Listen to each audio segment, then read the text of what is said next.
안녕하세요, 일렉트로캠입니다.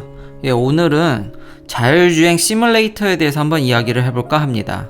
이게 요즘 많이 관심을 받고 있는데요. 이제 바이러스 사태 때문에 차들이 돌아다니질 못하다 보니까, 그러니까 웨이모는 일정 지역에서는 사람 없이 아예 무인으로 돌릴 수 있지만, 다른 회사들은 안전을 위해서 이제 세이프티 드라이버가 있어야 되고요. 웨이모도 퍼밋이 미국 전역에서 무인 자동차를 다 뿌릴 수 있는 건 아니니까요. 그래서 이제 많이 이런 차들을 지금 운영을 못하다 보니까 시뮬레이션에 많은 지금 투자와 이제 리소스를 투여하고 있는 것으로 보이는데요. 최근에 또 시뮬레이션이 많이 이제 발전을 했습니다. 시뮬레이션의 의미는 첫 번째로 굳이 자율주행차를 실전에 투입하지 않아도 테스트할 수 있다는 것과, 두 번째로는 이제 이걸 이용해서 머신러닝이나 이제 딥러닝, 그러니까 우리가 이거 다 혼용해서 쓰는데 이게 AI죠. AI에 이제 얼마나 포괄적인 개념으로 이야기하냐, 이렇게 좁게 이야기하냐의 차이인데, AI를 이제 트레이닝하기 위해서 이제 쓰입니다. 제가 전에도 옛날에 한번 말씀드렸지만, 이놈의 딥러닝을 잘 쓰려면 데이터가 거의 대부분입니다. 특히 그냥 데이터가 아니라 라벨링이 된, 이 데이터가 어떻다라는 게 있는 데이터야지만 그게 딥러닝에 잘 쓰일 수 있습니다. 이게 작년 기사인데, 1년도 안 된 기사인데, 보시면 웨이모나 테슬라는 지금 이 라벨링, 그러니까 어떤 차량의 이런 이미지라든지 길거리 이미지들, 비디오들이 있을 거 아닙니까? 엄청난 데이터가 있는데 이걸 다 지금 매뉴얼리 사람이 라벨링하고 있습니다. 물론 오토 라벨링이라든지 이런 논문들이 나와 있어서 웬만한 거를 어느 정도 기본적인 걸 해준다지만 여전히 상당량을 사람이 해야 됩니다. 그러니까 오토 라벨링이라는 게 일단 말이 안 되는 게, 오토 라벨링 이퀄 결국은 차가 이미지들이나 비디오를 봤을 때 물체가 어떻다라는 걸 확실히 인지한다는 거니까, 이건 닭이 먼저냐 달걀이 먼저냐 그 얘기입니다. 완벽하지 않기 때문에 여전히 핵심적인 파트는 사람이 다 라벨링을 하고 있습니다. 특히 이 기사에서는 이제 테슬라가 웨이모에 비해서 이제 우위에 있다는 점이 뭐냐면, 아무래도 데이터 양이 테슬라가 웨이모에 비해서 월등히 많죠. 이미 뿌려진 차들, 테슬라는 차를 엄청 팔았으니까요. 거기서 얻는 데이터 양이 상당하기 때문에 이런 아주 희귀한 오브젝트라든지 이런 것들에 대해서 웨이모에 대비해서 훨씬 더 많이 얻어 있고, 그렇지만 어쨌든 두 회사 다 라벨링은 필수입니다. 그래서 이제 조금 더 테슬라가 우위라고 하지만, 지난 시간에 알려드렸던 타이완 사고 같은 경우, 구독자님께서 이제 좋은 이야기도 해주셨는데, 롱테일이라든지 이런 문제도 있지만, 이런 상황이 흔하지 않기 때문에요. 이런 데이터가 당연히 테슬라한테 이제 피가 되고 살이 될 테지만, 아쉽게도 현재 딥러닝이 이런 데이터를 쉽게 알아먹질 못합니다. 그러니까 이런 경우를 여러 번 당해봐야지 이제 학습이 되는 건데, 이런 사고를 많이 일으킬 수도 있는 건 아니죠. 이걸 학습시키겠다고 어디 가서 이런 걸 강제로 테스트할 수는 없지 않습니까? 그러니까 시뮬레이션이 이럴 때 굉장히 많이 도움이 되죠. 이제 이런 데이터를 얻게 되면 이것에 대해서 이제 시뮬레이션을 해서 다시는 이런 일을 겪지 않게 하는 방법들이 최근에 이제 많이 발전을 했습니다. 참고로 이제 그 방법에 대해서 넘어가기 전에 이 딥러닝, 머신러닝 이런 프로젝트들을 하면은 보시면 거의 빨간색으로, 그러니까 빨가스물한 게 다 데이터 관련 일들입니다. 그러니까 프로젝트를 하나 진행하면 실제 대부분의 머신러닝 프로젝트들이 다 이렇습니다. 거의 80%가 넘죠. 이 부분이 다 데이터를 모으고 라벨링하고, 데이터를 이제 클린징, 필요 없는 데이터 다 쳐내고, 아이덴티티 구별하고, 다 데이터 관련 일입니다. 그러니까 데이터가 얼마나 중요한지 여기 알 수 있는 거죠. 그래서 핵심이 데이터 드리븐 시뮬레이션이라고 해서, 웨이모도 이제 이런 프로그램을 개발을 했고요. 결국 다 데이터 드리븐 시뮬레이션입니다. 그러니까 MIT도 이제 발표를 했고요.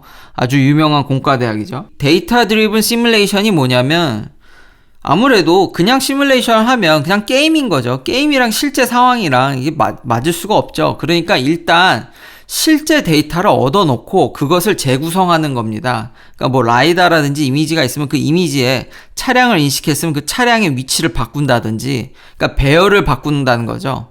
그러니까 실제 데이터들을 학습해서 그것을 재구성해서 다시 시뮬레이션을 하는 겁니다. 그래서 최대한 이제 실제 상황에 근접하게 만든 가짜의 상황을 여러 가지를 만들어 놓는 거죠. 그럼 아까 그 타이완 같은 사고 같은 경우는 가상으로 이거를 이제 제대로 세워본다든지 뭐 돌려놓는다든지 색깔을 바꿔본다든지 이런 것들을 이미지를 임의로 이제 여러 가지 시뮬레이션으로 가상으로 합성해서 바꿔서 계속 그 딥러닝으로 트레이닝을 해보는 거죠. 그래서 다각도로 트레이닝을 시켜서 이런 일에 이제 대응할 수 있게 만드는 게 지금 현재 데이터 드리븐 시뮬레이션입니다. 그래서 웨이모랑 이제 MIT의 차이점은 웨이모는 실제 자기 데이터를 가지고 이미지라든지 라이다에서 얻은 정보를 가지고 그렇게 가상의 이미지를 제너레이션 했다면은 이제 MIT는 아예 이미지 생성기를 개발을 해가지고요. 그래서 이제 비스타라고 부르는데 Virtual Image Synthesis and Transformation for Autonomy라고 해서 이름에서 이미 느껴지죠. 그러니까 이미지를 가상으로 막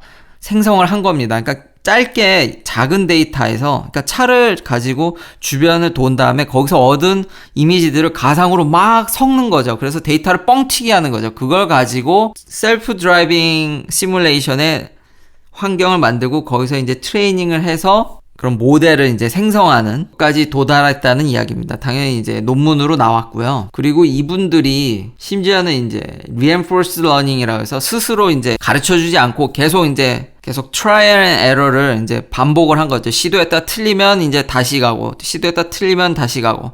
그래서 약 한 10,000km 정도 돌려보니까 좀 하더라고 이제 결과가 나왔답니다. 그래서 그러니까 완벽하진 않지만 계속 이런 가능성을 보여주는 거죠. 그래서 시뮬레이션도 요즘 굉장히 많이 발전하고 있다는 겁니다. 이런 기술들을 왜 쓰냐면은 지금 재구성할 때도 데이터가 많아지면 많아질수록 구독자님께서도 한번 말씀해 주셨는데 이제 컴퓨테이션 파워가 이게 감당이 가능하겠냐. 그래서 테슬라에 이제 탑재된 반도체 그 칩, 그 하드웨어 3.0에 대해서 그 내구성이 얼마나 되냐고도 여쭤보셨는데요. 그러니까 그런 것들 때문에 이런 기술들이 이제 계속 이제 접목이 되는 거는 어떻게든 컴퓨테이션 파워를 안타깝게도 현재 컴퓨테이션 파워가 이렇게 충분하지 않기 때문에요. 컴퓨테이션 파워를 낮은 상태에서도 좋은 결과를 뽑기 위해서 이런 이제 테크닉도 계속 개발되고 있습니다. 그래서 다시 한번 말씀드리지만 그래도 시뮬레이션이 보조적인 역할이지 실제를 완벽히 대체하기는 지금 웨이모도 인정하듯이 그건 어렵습니다. 그렇지만 이런 시도들이 아까 보여드렸던 타이완 같은 사고 같은 경우는 어차피 데이터를 충분히 얻는 게 불가능한 상황이기 때문에요. 테슬라를 할지라도 저런 사고가 많지 않기 때문에 더구나 그 한두 건의 사고로는 아무리 데이터를 이리 뽑고 저리 뽑는다 할지라도 안타깝게 현재 AI가 그렇게 똑똑하지 않기 때문에 트레이닝이 안 됩니다. 그러니까 이런 시뮬레이션이 반드시 보조 수단으로서 꼭 필요하고 현재 컴퓨테이션이 이제 충분하지 않으니까 텍스처 인핸스드 맵이라든지 이런 것들을 써가지고 좀 컴퓨테이션 파워가 좀 떨어져도 시뮬레이션 할 수 있게 웨이모는 그런 것까지 생각을 해서 지금 시뮬레이션을 하고 있다는 거죠. 그래서 여기서 알아볼 게 잠깐 알고 넘어가야 될 게 이제 반도체 내구성입니다. 대략적으로 우리가 쓰는 이런 인텔이 만든 CPU 같은 경우도 내구성이 짧으면 5년 길면 10년, 잘 쓰면 10년도 솔직히 넘습니다. 근데 그렇게 쓰기가 힘든 이유는 이게 열 관리입니다. 열. 반도체는 열에 약합니다. 너무 이렇게 컴퓨테이션 파워를 높게 쓰면은 열이 발생하는데 쿨러를 그러니까 좋은 걸 써야죠. 그러니까 대부분 CPU가 나가는 경우가 CPU 자체가 망가진다기보단 그 CPU에 연결된 쿨러가 망가져가지고 오래 못 쓰는 경우가 허다합니다. 그러니까 10년 동안 그런 메카니컬 파츠가 맛이 가서 이제 CPU에 열이 잘 안 빠져서 결국 CPU가 이제 이렇게 디그레이션 되고 그거를 다 이제 알 수 있습니다. 그러니까 전류를 흘렸을 때 작동했을 때 클럭수라든지 볼티지가 조금씩 증가하는 걸 보면서 이게 좀 잘못 작동하고 있다는 걸 자체적으로 이제 다 알 수 있습니다.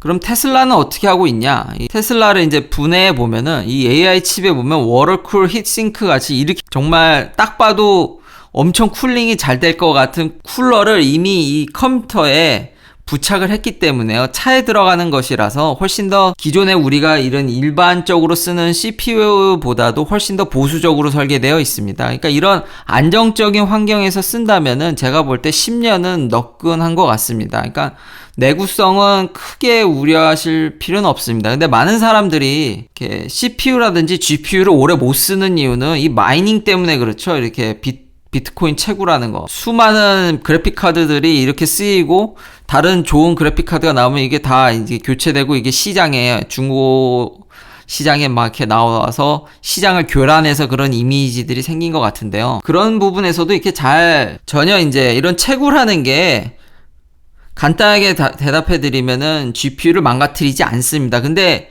이게 돈이 걸린 문제다 보니까 사람들이 그냥 막 쓰는 거죠. 여기에 뭐 좋은 쿨링 시스템을 달아줄 리 만무하고 지금 돈 벌기 당장 채굴하기 급급하다 보니까 이걸 GPU를 무리하게 쓰다 보니까 이제 고장난 이제 그래픽 카드들이 시중에 이렇게 나와서 안 좋은 이미지를 이제 쌓게 됐는데, 테슬라는 다시 한번 정리해드리지만 저렇게 순행 쿨러를 제대로 아주 그냥 히싱크까지 제대로 붙여놨기 때문에 특히 차에 들어가는 부품들은 굉장히 이제 하드 테스트에 들어가서 통과된 것들이기 때문에 제가 봐도 큰 문제는 없을 것 같습니다. 예, 결국 이런 시뮬레이션도 그런 레이블된 데이터가 어느 정도 쌓이고 이런 게 좀 시장이 숙성이 돼서 지금 어차피 뭐 바이러스 상황도 있긴 하지만 그래서 지금 이제 시뮬레이션을 열심히 하고 있는 건데요. 그래도 본론은 정말 좋은 데이터들이 많아야지 이 분야도 이렇게 진전할 수 있습니다. 최근에 제가 재미난 거를 좀 봐서요. 이 마이크로소프트 아주라는 이제 머신러닝을 지원해주는 이런 새로운 프로그래밍이라고 해야 될까요? 이제는 이 마이크로소프트 아주르는 제가 말만 하면은 그러니까 코드를 짜주는 겁니다. 그러니까 프로그램을 짜주진 못하지만 앞으로 이렇게 코드라든지 공부를 좀 덜 해도 되는 거죠. 얘가 보조를 해서 제가 어떻게 이제 하고 싶다 그러면 이 아주를 보면 어떤 데이터의 플로어, 그러니까 그 핵심 논리만 이제 어떻게 하겠다는 것만 짜주면은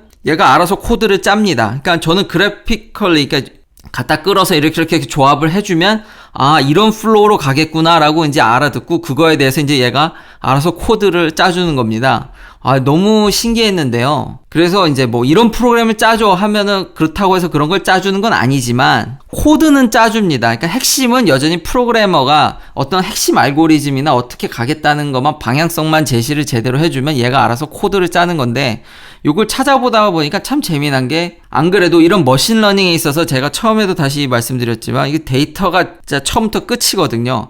근데 이 아주를 보면은 그냥 막 데이터를 던져주면은 자기들이 알아서 그것을 라벨링하고 이런 시스템도 지원을 하겠다고 이야기를 하더라고요. 사람은 데이터만 생성을 해라. 그러면 알아서 우리가 그걸 다 재단해서 머신러닝을 돌릴게 라는 기능을 이제 추가한다고 이게 이야기를 하고 있더라고요. 아, 그래서 이런 어떤 시스템이 이제 뒷배경으로 잘 이제 발달이 되면은 좀 더 자율주행이 앞당겨지지 않을까 이 생각이 들어서 이런 걸 한번 소개시켜 드려 봤습니다. 시청해 주셔서 감사합니다. 구독, 좋아요 부탁드립니다. 내일도 테슬라 관련 이야기들로 찾아뵙겠습니다.